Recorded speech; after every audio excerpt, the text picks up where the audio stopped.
अब हम पढ़ रहे हैं सबसे important lens maker formula. Important तो सभी हैं।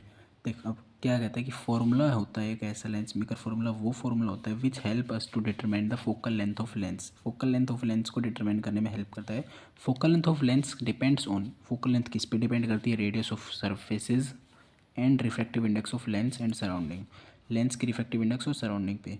तो अब देख मैं एक समझाता हूँ कि ये कैसे सॉल्व करना है। मैंने ये लेंस बनाया, मैं इसका हाफ साइड को डॉटेड बना रहा हूँ फ़िलहाल के लिए।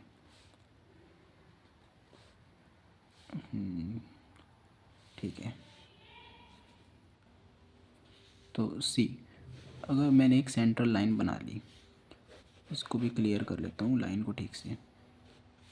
इस सरफेस का रेडियस मैंने बोल दिया R1, इस सरफेस का रेडियस बोल दिया R2। Lens formula, lens maker formula derive कर रहे हैं ना, तो कुछ नहीं करना, बस 2 बार रिफ्रैक्शन थ्रू स्फेरिकल सरफेस वाला फार्मूला लगाना है। मैंने एक पॉइंट पे रख लिया ऑब्जेक्ट को। मैंने अभी डॉटेड लाइन इसलिए बनाई है सिर्फ समझाने के लिए कि मानो कि ये दूसरी लेंस की साइड है ही नहीं, तो हमने क्या करा, एक बार हमने इसको भेज दिया। ये क्या होगा, पहली बार क्या होगा, रिफ्रैक्शन एट सरफेस 1 लिख देना, सरफेस 1। ये हुई इंसिडेंट रे, इंसिडेंट रे। अब फॉर एग्ज़ाम्पल नहीं, अगर हमारे पास एक ही वो होती, सिर्फ ये वाली साइड नहीं होती, तो इससे जो रिफ्रैक्शन होता ना उसकी इमेज बनती यहाँ पे, जो कि होता I1 कहते। ठीक है, अब मैं इसको डिस्टेंस को लिख देता हूँ U, और इस डिस्टेंस को लिख देता हूँ V1, मतलब इमेज बननी होती तो V1 बनती। ठीक है, अब हमें इस सरफेस के लिए लिखना है फॉर सरफेस 1, एक सरफेस के लिए। अब हम है ना स्फेरिकल सरफेस का रिफ्रैक्शन वाला फॉर्मूला लगाएंगे। वो क्या होता था, μ2/μ1, μ2/v माइनस में म्यू, हाँ सॉरी। तो हम देखो कैसे करते हैं कि हमने ये फॉर्मूला की ट्रिक कैसे याद कर रखी है, जिसके अंदर जा रही है माइनस जिसमें से आ रही है इज इक्वल टू जिसमें से जा रही है माइनस जिसमें से आ रहा है divide by R divide by v divide by u. ठीक है, अब हमने मान लिया इस रिफ्रैक्शन को, इस रिफ्रैक्टिव इंडेक्स को μ1 और इस लेंस को मान लेता हूँ मैं μ2। तो फर्स्ट सरफेस के लिए मैं जब लिखूँगा ना, ये तो मैंने फार्मूला तुमको लिख के दिखाया, अब रियलिटी में फार्मूला अप्लाई करते सरफेस 1 के लिए। किसके अंदर जा रही है, μ2 वही होता था। देखो μ2 वो होता था जिसके अंदर जा रही थी, तो μ2 किसके अंदर जा रही, लेंस के अंदर ही। आई नो ये फार्मूला सेम लिखा जाएगा दोबारा, वो एक बाई चांस हो चुका है, लक मतलब कोइंसिडेंस हो चुका है, बट हम फिर भी सरफेस 1 के लिए सोच समझ के लिखेंगे। किसके अंदर जा रही थी, μ2 के अंदर जा रही है, तो हमने लिख दिया μ2 माइनस किस में से जा रही है, वो μ1 मान लिया हमने। अगर मैं इसको म्यू लेंस मान लूँ, मतलब म्यू एल, और इसको मान लूँ म्यू एस यानी सराउंडिंग का, तो हमारा फार्मूला एल और एस के फॉर्म में होगा और कुछ नहीं, इज इक्वल टू म्यू। अब इसको एज इट इज लिखते हैं μ2 माइनस μ1 डिवाइड बाई सरफेस 1 मानी थी, तो इसका रेडियस R1 है, तो यहाँ पे R1 लिखूँगा। कहाँ इमेज बनी, फाइनल इमेज कहाँ बनी है, V1 पे। ठीक है, U तो U ही रहेगा, ये हमारे पास होगी इक्वेशन 1। अब मान लो कि सरफेस 2 भी आ गई है, इसको डॉटेड हटाओ, इसको समझो एक रियलिटी में ये सरफेस है। तो अब क्या होगा कि रिफ्रैक्शन होएगा यहाँ पे, और कहीं यहाँ जाके इमेज बनेगी, ये होगी फाइनल इमेज। अब एक बात सोचो, एक लेंस रखा, उसमें से मैंने ऑब्जेक्ट डाला, तो अब इमेज बनी यहाँ पे, तो मैं इसको V2 थोड़ी लिखूँगा, इसको तो फाइनल इमेज का V लिखूँगा ना, V तो बनी फाइनल इमेज। अब ये प्रोडक्ट वाली इमेज है बिल्कुल, तो इसको V लिखेंगे। अब मैंने ये लगाना, ये रिफ्रैक्शन एट सरफेस 2। अब मैं लिखूँगा फॉर सरफेस 2। अब लगाएंगे फिर से रिफ्रैक्शन थ्रू स्फेरिकल सरफेस वाला फॉर्मूला दोबारा से।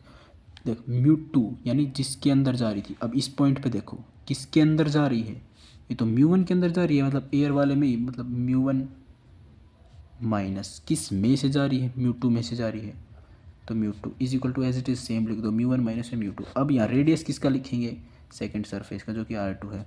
अब देखो फाइनल पोजीशन क्या होती है, V होता है फाइनल पोजीशन ऑफ इमेज, ये हमने मानी V मान रहे हैं। मैं एक चीज़ पहले ही स्पेसिफाई कर देनी चाहिए थी मुझको, मैं भूल गया, बट मैं अब बता देता हूँ। इस केवल इस डेरिवेशन के लिए लेंस मेकर में हम कुछ भी माइनस खुद से नहीं लगाएंगे कि ये वाला u माइनस का है, ये वाला v प्लस का है, ये वाला साइन कन्वेंशन हम यूज़ कहीं नहीं करेंगे। हमें फाइनल फार्मूला मिल जाएगा ना, उसके बाद हम क्वेश्चंस के हिसाब से यूज़ करेंगे, बट खुद से इस डेरिवेशन के थ्रू दौरान नहीं करना। फाइनल इमेज कहाँ बनी है? v डिस्टेंस पे, कुछ प्लस माइनस नहीं देखना। u क्या था? अब इसको एक बार पीछे एक्सटेंड करके देखो, ये इन रेज इंसिडेंट रेज के उससे बन रही है, क्या कहते हैं उसको, मीट करने से, तो वो ऑब्जेक्ट की तरह बिहेव करेगा ये I1। तो इसकी u कितना हो जाएगा फिर? v1 हो जाएगा। ये बहुत अच्छे से, ये एक इम्पोर्टेंट पार्ट था, इसको याद रखना अच्छे से। ये u1 v मतलब I1 जो इमेज बनी थी वो अब ऑब्जेक्ट की तरह बिहेव करेगी, तो उसका डिस्टेंस v1 था। अब बस हमारा पूरा फार्मूला हो चुका है, बस हमें क्या लिखना है? Add 1 and 2। तो देखो, लेफ्ट साइड अपने आप ऐड होंगी, राइट साइड अपनी साइड ऐड होंगी, तो μ2/v1 माइनस में μ1/u, मैंने ऊपर वाली एजिटेज लिख दी।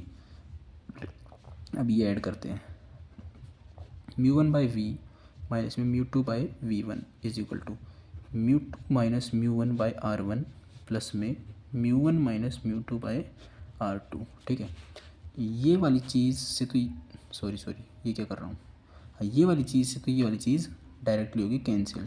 अभी यहाँ पे क्या आया? μ1/v माइनस में μ1/u, मैंने इसको पहले लिख दिया, इसको बाद में लिखा। ठीक है, इज इक्वल टू मैं लिखूँगा μ2 माइनस μ1/r1। मैं यहाँ से माइनस कॉमन लिखता हूँ अगर, तो क्या मैं इसको ऐसे नहीं लिख सकता? μ2 माइनस μ1/r2। क्या कोई दिक्कत है? मेरे हिसाब से कोई दिक्कत नहीं होगी। मैं इसी चीज़ को, या अब देखो दिमाग होना चाहिए, μ2 माइनस μ1 को एज इट इज़ मैं कॉमन ले सकता हूँ, तो क्या बन जाएगा? 1/r1 माइनस में 1/r2। ये चीज़ समझ आनी चाहिए। फिर भी मैं एक बार इस पूरी चीज़ को एज इट इज़ पीछे पेज पे लिख देता हूँ, अगले पेज पे, ताकि तुम्हें समझ आए। ये मैंने यहाँ पे लिख दिया। अब यहाँ से मैं कॉमन ले लेता हूँ μ1 को, तो क्या बना? 1/v माइनस में 1/u is equal to μ2 minus μ1 को मैंने कॉमन ले लिया, तो क्या बना? 1/r1 माइनस में 1/r2। कुछ नहीं, अब तो बस ऐड कर रहा है, तो अभी हमें इसको प्रोसीड करते रहना है कैलकुलेशंस को। तो 1/v माइनस 1/u क्या लिख सकते हैं? 1/f, जो कि हमें पता भी लेंस फार्मूला से ही पता चलता है ये चीज़। μ1 यहाँ है, इस μ1 को उधर डिवाइड में भेज देना, भेज ही देता हूँ, इज इक्वल टू μ2 माइनस μ1/μ1, ये हो गया 1/r1 माइनस में 1/r2। बस कुछ नहीं, अभी इसको सेपरेटली डिवाइड कर दो।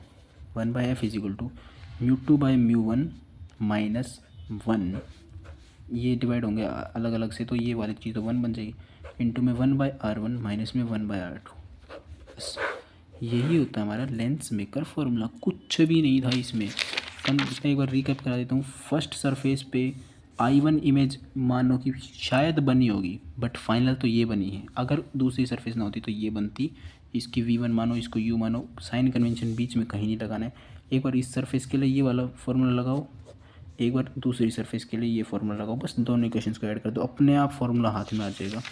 तो कोई दिक्कत की बात नहीं है, याद भी हो जाएगा।